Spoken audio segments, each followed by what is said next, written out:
Hello, I'm Gregory Payne, the Chair of Communication Studies, the first communication department in the United States, and also the co-director of the Emerson Blanquerna Global Summit for another episode of Payne on Politics. We've been on hiatus for about, I would say, 6 or so months, but we're back at it.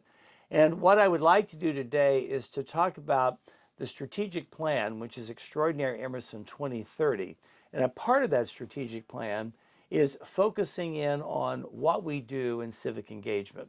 What I'm very proud about in terms of communication studies is that we not only have the rhetoric, and that is have the ability to persuade and to articulate what we're going to do in the community, but because of our Emersonian tradition, we're actually out there impacting and we match our rhetoric with our deeds.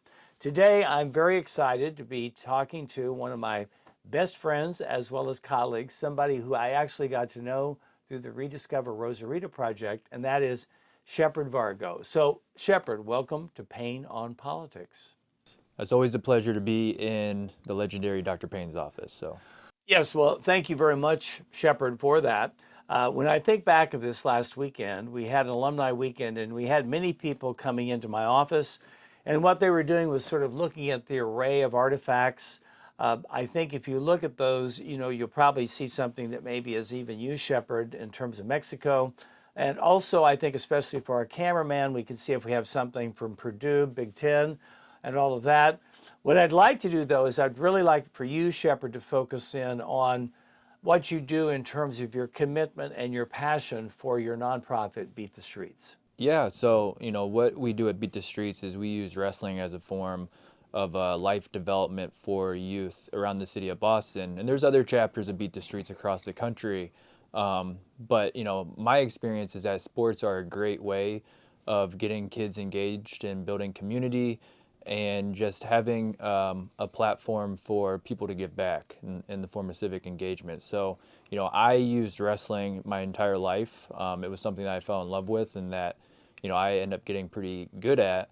So, one thing I always tell people is to go and volunteer and give back in things that, you find passionate about. So, I've taken something that I love, which is the sport of wrestling, and have been able to use that as a form of civic engagement. So, we have a lot of really talented kids around here in Boston who are just looking for, a way of, getting engaged, being physical, being active, finding mentors, and I get to help play a role in that process. I think the sport of wrestling is a pretty challenging sport, as most sports are, but really it's really great to be able to see kids learn so much about themselves and push themselves. So, I find a lot of enjoyment in just like helping them along that process.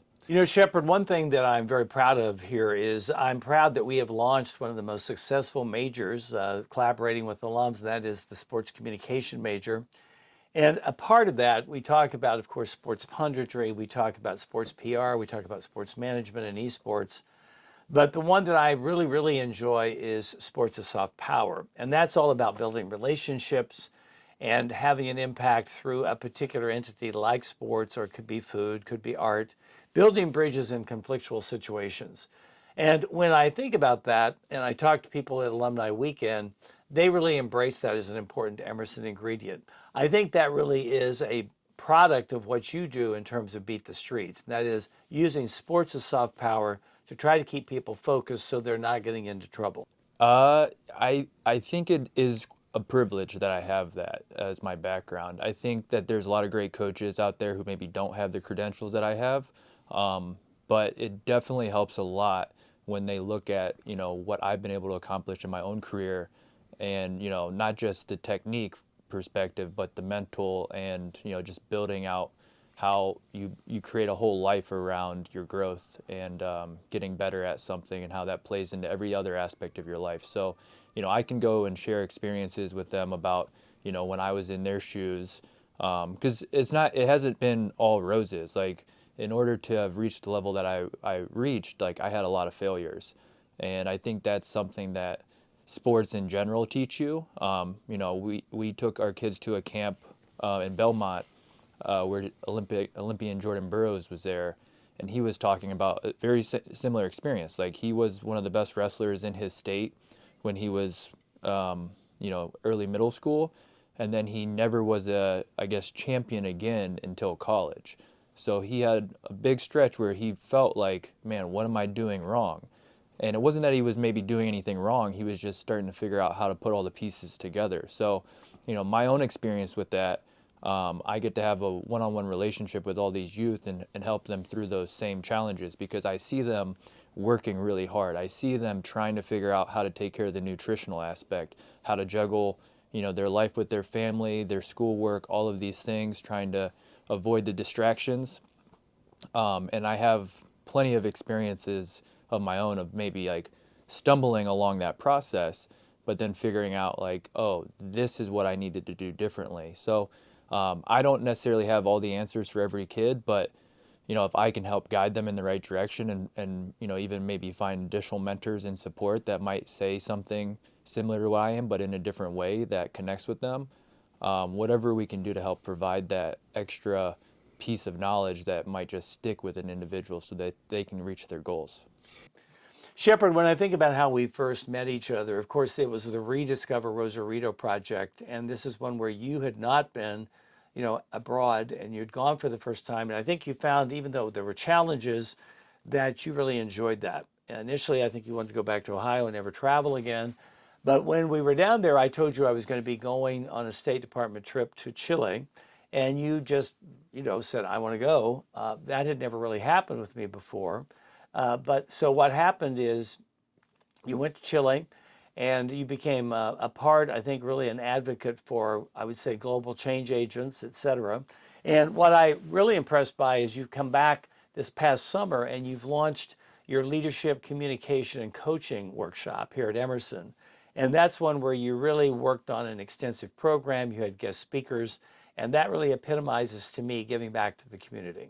Yeah, we had 30 to 35 high school students from a variety of different schools across Boston who were coming in for 4 to 6 hours every Wednesday to go through this workshop. They're meeting with professors here from Emerson, alumni, industry experts, just really outstanding people in their fields to learn about different career options, but just as well as you said, like that journey, like how to get from point A to point B and reach your goals. So they worked on their communication skills, their leadership skills. They learned about sports as soft power, public diplomacy, and just how to be leaders in their local communities, as well as just how to look forward at what they should be able to pursue in college. So we have a very global group of high schoolers, which is really, I think it's such a privilege.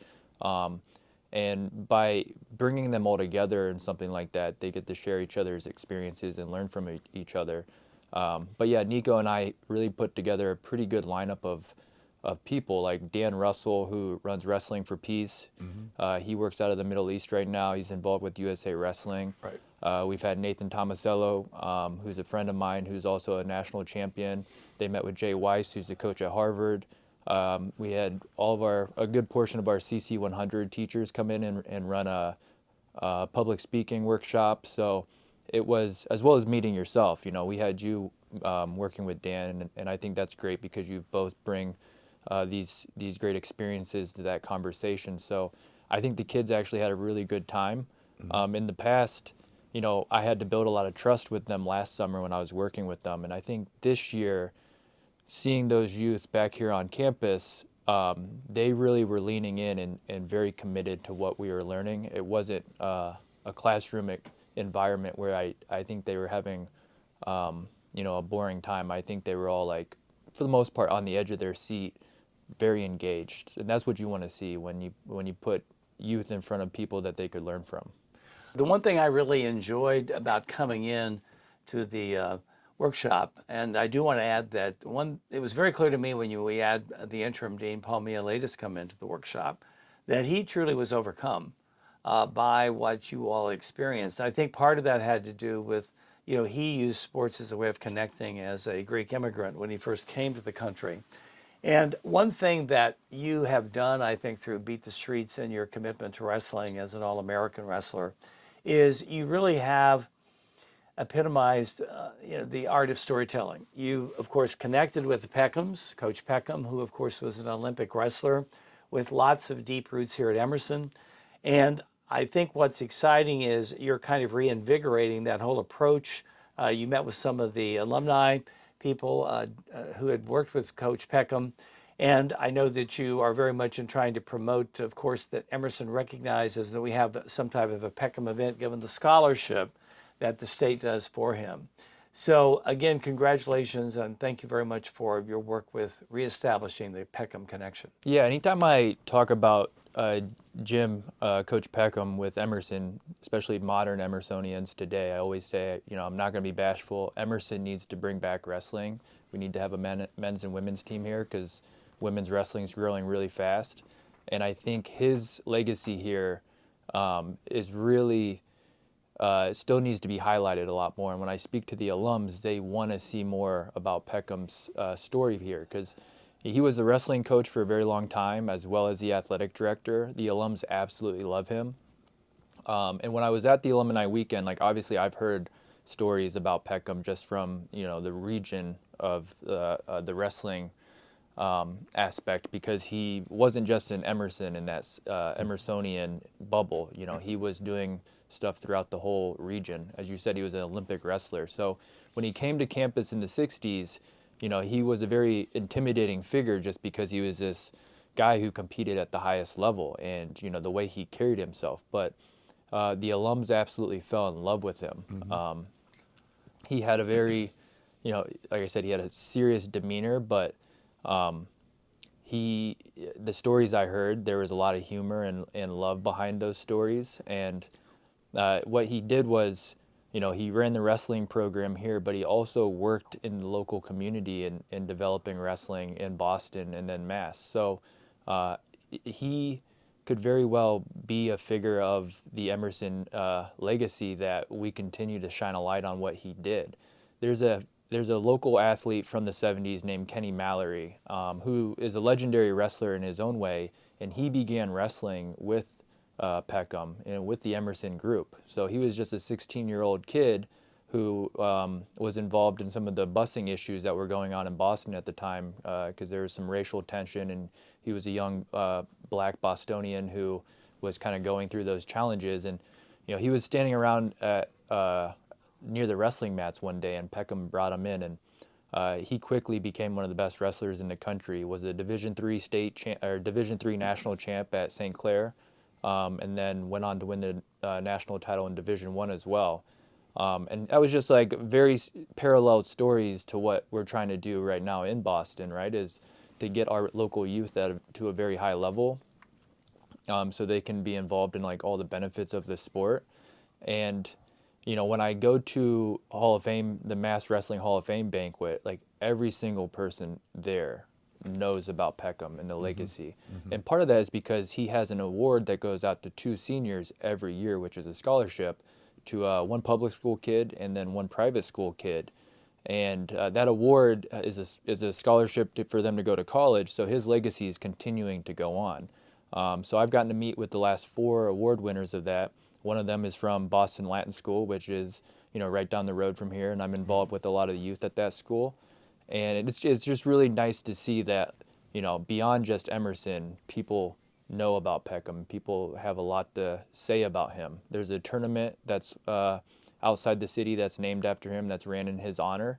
And the alums, like I said, whether it's the 60s, 70s, or 80s, and even the 90s, because he was here as the athletic director still, have so many great things to say about him. And then from here, he went on to coach over at Harvard and helped get that program off the ground. So his legacy is just still living on, and I think we have to tell that story.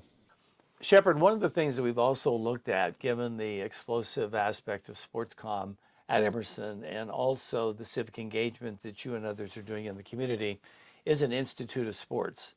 And I think as we look forward in that Institute of Sports, one thing that could be very exciting is to have your summer program involved in that, to where you've got young kids coming in, being mentored. And I also think that's a nice pathway potentially for some of them to end up at Emerson College. Could you give us some of your ideas with regard to what you would see in that Institute of Sports at Emerson? Yeah, for sure. I mean, like I said, there's not wrestling here at Emerson yet, but I think if they want to wrestle in college, Emerson's always a great opportunity for them to, do grad school here, because I think some of the programs are just absolutely incredible. And then obviously the growth of sports com and, the tie-in from, what they're doing right now locally is stuff that they, I hope, build off of for the rest of their life. And, I always encourage them. The three things I always say is, whether it's the three things I think people should have in their life. And wrestling's my sport, but you should have sports in your life. I think that the teamwork, the training, the discipline that comes from that's absolutely incredible. You should read. I always encourage kids to read, and it's like absolutely great when I see them carrying a book around that I suggested. And then travel. You need to travel. Go out there and see the world, build community, be around people who have different life experiences, see what your commonalities are. And that's what I've really experienced, in Mexico and Chile and Abu Dhabi when we've done these Right. global projects. And then my time in Barcelona, I got to spend a whole year being immersed in, a different culture and being around people from, different backgrounds. So that was like, I always think that's, one of the best times of my life. I absolutely love that city and what Blanquerna offers to me and offered to me, and glad to be an alum of that school. And I think as far as that program, like being able to go to school there, like school in Europe's pretty affordable compared to here, and just studying abroad is so valuable in so many ways. It's not just what you're learning in the classroom, but just you're learning 24/7, just being in a different environment. Shepard, one thing that we've discussed is civic engagement within the community, but one thing that you, myself, and others have talked about is an institute of sports. And we're defining that, filling it out. Of course, it would be the foundation would be the sports communication area. Could you talk about your ideas of how that would more or less enhance as well as push forward this idea of an institute that's part of the Emerson Strategic Plan? Yeah, I mean, I think that, there's a great opportunity for us to continue to lean into sports here locally, and just also the impact globally with some of the projects that have already existed here, that you've been part of, whether it's in the Middle East or just when we go to Mexico running the soccer tournament for the Boys and Girls Club. I mean, that's a great experience for anybody who's part of that trip. So, the one thing that I've always thought is that, there's some very talented content creators who are high-level athletes at a variety of schools across the country. And, Emerson has had a history of students who have quite a reputation already, whether it's as recent as Trinity Stokes, who has quite a platform, and she uses that to tell her message and be involved at the civic level. So I think that, at the graduate level, there's a tremendous opportunity to have these high-profile or, quality former athletes, or even at the undergraduate level, maybe some high schoolers decide not to pursue their sports or pursue it in a different way, that they can come here and be involved and tell the story of what it's like to be an Emersonian, while also giving back at the local level and working with, whether it's a Beat the Streets organization, but there's a variety of nonprofits around here that tackle a number of different sports across the city. And I think that's a great place for, our student body to be involved in making sure that, we're engaging with the Bostonian people and, showing them how great Emerson is and giving back at that level. So I think that Emerson's a beautiful place to go to school. I would love to see more people from Boston coming to school here. There's so many institutions to compete with in that sense. And I think our school body is very global and very spread across, like bringing in kids from all across the country. But I want to continue to highlight what Bostonians could see in Emerson. So I think getting athletes engaged in that sense is awesome. We already have 2 sports comm students who, have a similar program going on where they're helping high school kids from around the country, as well as some from Africa, figure out how to go through that college process and get recognized and get their highlights out there, and jump through the hoops of the challenges of trying to get yourself in the eyes of some of the high level coaches around the area. So I think that there's a tremendous opportunity that we might be missing there, that I want to help us kind of connect. And then, as well as just like with the broadcasting stuff and the journalism and the sports comm piece of it, getting kids engaged, telling the stories of local youth. So we're doing that in some ways in this department, But, I always want us to really lean in on stuff like this because, I think Emersons are the best storytellers there are. Yeah, I think the key is really taking advantage of the relationships that you have put together. Of course, we've had good relationships with the Bird Street Community Center after the Newtown tragedy, working with Neil Harris, Mark Brody, and others. And then you also have done some really good work with, Mayor Wu, and she's very excited about some of the people in her office. So I think once again, it's Emerson, downtown Boston, taking full advantage of it. And I think for admissions, it can be a nice trajectory to come into Emerson. As you said, athletes maybe getting an extra year, but then also our students learning very important trade skills, and that is play call, at the Yeah. high school level. So I think as we kind of, I would say, bring this to an end, of course, this is a chapter that's going to be right now over, but we're beginning to write the next one. Anything that you would like to add with regard to some of the themes that we've touched upon, and that is sports as soft power and the power of storytelling and building relationships? Yeah, I mean, the one thing that you do a great job at, and I think we need to continue to kind of share in the school is that, whether it's our students having the opportunity to start their careers with the Woo Sox with Dr. Steinberg, who is a faculty member here, Right. or with the fact that we have two GMs who are in the NBA, as well as just how our alumni are starting to be dispersed across so many different places in the sports industry, like plenty of people who, work at ESPN or the different professional leagues out there. This is a place to get your foot in the door of those organizations. So I think it's like a no-brainer for athletes who want to take that next step. When I was done with my sport, wrestling's not a sport that has a professional league yet. They're kind of starting to develop stuff like that. But I absolutely love all sports. I love watching anytime I get the chance to watch or be engaged in like soccer, football, basketball, anything else. Mm-hmm. Like I love to be participating in that just because my passion kind of overlaps into that. So there is definitely a place where we can continue to highlight this at these levels and bringing more kids in so that they can be part of that Emerson tradition of working at all these organizations and continuing to tell that story. I think it's important so that they know what opportunities Emerson provides compared to the competition. Yep. Shepard, one of the exciting aspects for me to have Paint on Politics back up and running is to really to focus in on people like you. I mean, you're an alum of Emerson, but you're also an alum of Blanquerna, which is our longest relationship that we've had with an institution beginning back in 1992. What I think is important is to have people like you come and tell your story. You can see that there's a very crisp and important pathway forward with regard to that. And I think for everyone who's listening to Paint on Politics, what I'd like to do is to highlight the story. I'd like to highlight your story because, in essence, what we've done since 1880 at Emerson College is tell stories, we think, better than anyone else.